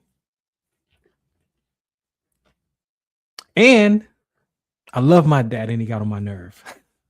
He got on my nerves. And, you know, I live life from he gets on my nerve. Many years. I loved him. I respected him. But there was something in the way of I blame him. There was something in the way that he did or didn't do, that it was his fault. And as children, we don't understand. We don't understand. We think we understand. We think we know what's going on, but we don't. What is that? What is that? That's what we're talking about right now. What is that? You know, it's the brain of a child. It's the brain of what it is to be human beings. That brain is developing. That brain is developing. It's learning. Hey, when you grow up, when we're born, we cry. That parent has to learn. That father, that mother has to know what cry that cry is. Is that a wet cry? Is it a food cry? Is it constipation? Like, we know this. There's personal development classes out there. We know, but sometimes knowing makes no difference. Sometimes knowing stuff makes no difference. We know that alcohol is not good for us. We know that cigarettes aren't good for us. We know that a lot of stuff is not good for us, but yet we still take part. We eat it, we drink it, we do what we do knowingly. So what is that? It's different when you're pointing it to a human being. It's different when you're pointing your feelings and emotions to a person. Sometimes our feelings and emotions toward a person is our opinion. Sometimes we're human beings. We can learn, we can grow, we can develop, we can change. But the mind of a child doesn't understand that because the brain is still processing and growing, and it's giving meaning to life automatically. We do a lot of things on autopilot, on automatically, because that's what we were taught. That's how we learned. Some of that stuff becomes automatic, especially when it comes to not dying, as we talked about in this episode. Don't touch that hot oven. Don't touch that stove. Don't touch that iron. Don't touch that. Don't. When you learn how to drive, what did they teach you? When you see those brake lights come up, put your foot on the brake to slow the car down so you don't So you don't have an accident. So you don't cause an accident. The brain is designed for us to survive life. That's what it's designed for. Partially. But it does keep us safe. It does protect us. Keeps us alive. That's what it's designed for, to keep us alive. And it also looks for the lack of in life too, right? So if I'm always looking for the lack, then I'm looking for what I need. So I got what I need. So there's no lack, but there's always a lack. But that's the physical stuff. That's the stuff. But how does that translate over into our emotional state of mind? And that's where sometimes as children, we don't understand that our father, depending on how he grew up, is a provider because his dad wasn't there. So he wants to give you what his dad didn't give him. So he's going to go be a provider for his family, but doesn't realize that some children need more time than they need stuff. And sometimes the stuff that you give me doesn't compensate for your time. So we grow up with our fathers, who's a provider, or who's a hustler, or who's whatever he became to survive what he went through as a child from his parents. And here we are. And he didn't come to my basketball game, or he didn't come to my football game, or he didn't pick me up when he said he was going to pick me up. We collect evidence, negative evidence, in our perception of our father. Yes, we have the good stuff in there mixed in with the bad stuff. Or I say today, we have the good stuff mixed in with the opinions of the good stuff and the opinions of the bad stuff. And sometimes those childhood emotions and feelings toward our father in those moments are so hurtful that the only way I can survive this pain right now of him not being here is to make up a story so that I can be okay. And so we make up a story. Usually it's not a good story. It's not one that gives us inspiration or draws us closer to our father. Usually it's a story that pushes us away from our father. And then if the father's not educated or doesn't understand what it is to be a child, then we miss the mark. We miss that. Why don't you call me no more? Why don't you want to play catch with me? Why don't you want to hang out? I'm free. Let's go. No, I'm cool. We don't understand that. We see it, but we don't know what to do with that. Listen to the song Cats in the Cradle. You want a good example? Cats in the Cradle. I'm saying this to say, again, shouts out to Randy. We did a Dads and Donuts car meet. Shouts out to Tony, SoCal Z, and myself. Supporting conversation around fatherhood. And whatever stories you have about your father, whatever that is, just know that he could only give you what he could give you, what he had. And maybe he didn't have what he thought he had from his family to give. And that most of all, we just want to make sure that your life turns out. That's what the parents want. That's what your father wants. That's what your mother wants. Sometimes we give mom a little bit more grace than we give dad. We put a little bit more on the father, but that's biblically, that's the way it is. The father, you are the foundation of that family. And I don't think men, we understand that in the role of a father. So how do we have those kind of talks? How do we have those kind of reconciliation, forgiveness conversations? Some of us have to be willing to tell the truth.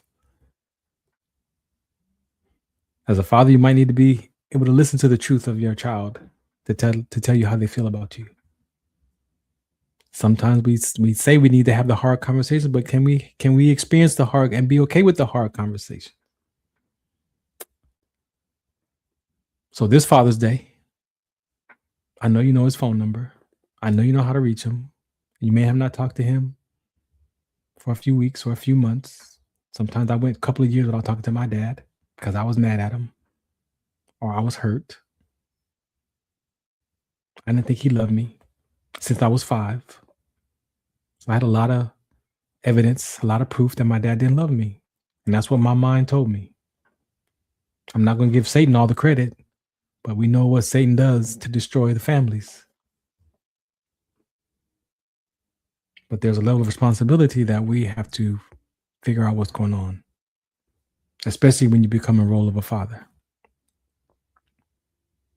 But there's a natural break there's a natural break in communication between that child and that parent. Look in your own life. There's a natural break. There's a natural break that happens between that father and that child and that mother and that child. Natural. And I'm here to tell you that it can be reconciled if you're willing. And you don't have to wait for your dad to call you to ask you to forgive him.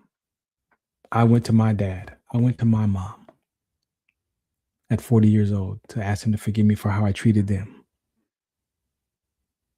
Because I could take responsibility for my behavior. And when I asked my dad and I told my dad the story I made up about him, all he said was, I just want to spend time with you. You're my son. You're my only son. I just want to spend time with you. See, he wasn't carrying none of that. All that weight that I was carrying, he was going about his life. It didn't even affect him. Because why? Because he loved his son. He just wanted his son to be okay. He just wanted to spend time with me, and I cut him off. I denied him my presence because I didn't think he loved me. So you're just doing this stuff to make up for lost time. Yeah, I had a lot of stories. I had proof. I had evidence. I had body sensations. So what I share with people is, if your father is still alive today, don't wait till tomorrow. Don't wait till Father's Day. Sit down, get a piece of paper, and write down all the things you want to thank your father for. As much as you can remember. Write down what you want to say. Thank you, Dad, for this. Thank you, Dad, for this, and this, and this, and doing this, and taking me here, and buying me this, whatever it was. See, sometimes we only call our parents when there's something wrong. Do you call your parents when there's something good going on? So write the list on a piece of paper, however you, in your notepad or wherever you scribe at, and call them. Call them tonight. Call them when, if you got a short list, you only got 5 things on the list, call with the 5. You only got one thing you want to think about, call them with the one thing. If you got nothing to thank them, call them and say, Dad, thank you for nothing, and I'm okay. That's all you got to say. But I'm sure you can come up with one thing. I'm sure. I ain't saying you got to have 40. 1, 2, 3, 5. Whatever you got, call them. Say, Dad, I'm just calling you to share something with you. I just want you to listen. And read the list. Read the list. One by one. And just let them know that your life turned out. That may be the only thing he's been waiting to hear.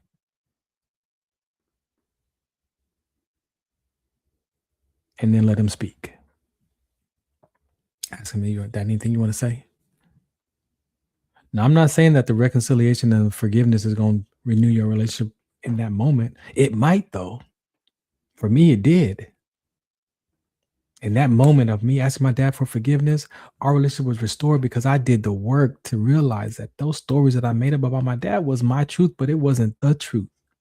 And then when I sat with him and got more information about his background and how he grew up with my grandfather and my grandmother and his siblings coming from Louisiana and my grandfather being a child post-slavery, like, do you know what I can't even imagine what their life was like post-slavery, Jim Crow era in the South. Well, no wonder. And in that space, compassion can show up, humility can show up, empathy can show up, whatever that is that's missing from that relationship with your dad. All right? Call him. Read the list, call him, and say anything you want to say, Dad. And let him talk. Let me know. Let me know. Or don't let me know. Practice it. It might just be the thing that your dad needs to hear. Now, if you want to go beyond that, there's other conversations that you can have about if you discover your story that I made it. Because I told my dad, hey, thank you. Oh, by the way, I made up a story about you, and this is a story. But see, I took responsibility when I shared that story. I didn't blame him. I didn't say you did this to me and you did this to me. No, I didn't. That's not how I shared that. There's a way that you can communicate with power. There's a way that you can communicate your upsets and frustrations with self-control, with your choice of words that empower, not tear down. And I learned that. And so when I went to my dad, I shared that from strength and from power and from courage and from love. And he was like, I just want to spend time with you, man. And he never changed. I changed. I gave up being upset and frustrated and pissed off and angry and some other 4-letter words and words that I used to describe when I was mad with him. I gave all that up and committed to being gratitude, acknowledgement, joy, and fun. So you have a choice. You have a choice to be angry or be calm. You have a choice to be kind or to be frustrated or whatever that is. But you got to look at the fruits that you're bearing. And I gave up all that frustration for gratitude, acknowledgement, joy, and fun with my dad and my mom. And they never changed. I altered how I listened to my parents. I altered how I listened to my mom. I altered how I listened to my dad. And then I had to alter how I listened to myself, because our self-talk to ourselves is a whole nother conversation that we're going to have another time. But it's Father's Day coming up. Write the list. There's many things that you can list. If it's 100, write all 100. If it's 5, 2, 1, call your dad. Call your father. Call your father. Call your father. People right now wish they could call their dad. They wish they could hear his voice. I got voicemails. I got voicemails of him talking on his cell phone that I got his cell phone. All right. That's my fatherhood conversation to you. Call your father. And if you don't have the number and you know somebody who got the number, call them and ask them for the number. Don't text. Call. Use your voice. All right. I appreciate you for listening and tuning in to the Farron Dozier Show on the Military Broadcast Radio Network. Shows back to back, ladies and gentlemen. Tuesdays, KCA Radio 106.5 FM, 1050 AM. Catch us over there. And also the Military Broadcast Radio Network, MBR Radio. Shouts out to my guest, Leon. Shouts out to my Sickle Cell community. Thank you for allowing me to be a part of these conversations. I will take responsibility. We'll be talking about grief on this platform or wherever y'all want to meet at. It don't have to be just here. I'm available, right? So again, I'm not a therapist. I'm a patient advocate for sickle cell trait and for veteran suicide, for youth suicide, for rhabdomyolysis, for cardiac arrest. I'm a veteran. I'm an advocate, patient advocate, right? So, but if you are a professional out there and you want to work with us and partner with us and hang out with us and make sure that we keep our conversation straight across the board, partner with us, team up with us. We need your voice. We need that expertise, right? To my brothers and sisters in arms out there, we pray for you. We stand in the gap. We thank you for giving your life for this country. We know that only 1%, 2% of the population serve in the military. And so for those of you who say to me, thank you for your service, I say to you, thank you for paying your taxes. This is the Farron Dozier Show on the Military Broadcast Radio Network. One more PSA to get out of here. Sickle cell trait awareness. That's the cause. That's the conversation. Peace out. Do you remember studying sickle cell in biology class? What's the Count on Sickle Cell Trait Prevention is here to bring you awareness, education, and prevention conversations around the risk factors of this inherited gene. Visit wdconsct.org.